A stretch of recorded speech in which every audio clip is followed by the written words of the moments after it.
Hello friends, how are you friends? ఈరోజు అయితే ఒక మంచి ఇన్ఫర్మేషన్ తీసుకొచ్చాను. అదేంటంటే ఎస్బీఐ యూజర్స్ ఎవరైతే ఉన్నారో వాళ్ళు ఇప్పటి నుంచి తమ ఏటీఎం సెంటర్లో మనీ విత్డ్రా చేసుకోవడానికి ఛాన్స్ అయితే లేదు. ఎందుకంటే ఎస్బీఐ అఫీషియల్గా పోస్ట్ చేసిన తన ట్విట్టర్ అకౌంట్లో ఇక నుంచి మనీని విత్డ్రా చేసుకోవడానికి ఎస్బీఐ యూజర్స్కి ఛాన్స్ లేదని అఫీషియల్గా అనౌన్స్మెంట్ చేసింది. ఈ అప్డేట్ ఏంటో తెలుసుకోవాలంటే ఈ వీడియోని స్కిప్ చేయకుండా లాస్ట్ వరకు చూడండి. ఒకవేళ మీరు ఎస్బీఐ యూజర్ అయినట్లయితే మీరు ఏటీఎం సెంటర్కి వెళ్ళి మనీని విత్డ్రా చేసుకునేటప్పుడు ఒక ఓటీపీ అయితే వస్తుంది. ఆ ఓటీపీ అనేది మీరు బ్యాంకు అకౌంట్ ఓపెన్ చేసినప్పుడు రిజిస్టర్ చేసుకుంటారు కదా, ఆ రిజిస్టర్ చేసిన మొబైల్ నెంబర్కి మాత్రమే ఓటీపీ వస్తుంది.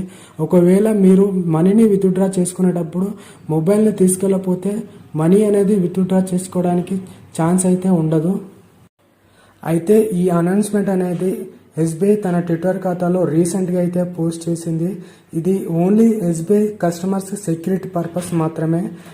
అయితే ఇంకొక విషయం ఏంటంటే రాత్రి 8 దాటిన తర్వాత ఇప్పుడు చెప్పిన ప్రాసెస్ అంతా జరుగుతుంది. రిమైనింగ్ టైంలో మీరు మనీని ఈజీగా విత్డ్రా చేసుకోవచ్చు. ఒకవేళ రాత్రి 8 గంటల తర్వాత మీకు మనీ అర్జెంటుగా అవసరమైతే మీ బ్యాంక్తో రిజిస్టర్ అయిన మొబైల్ నెంబర్ని ఖచ్చితంగా మీ వెంట తీసుకెళ్ళండి.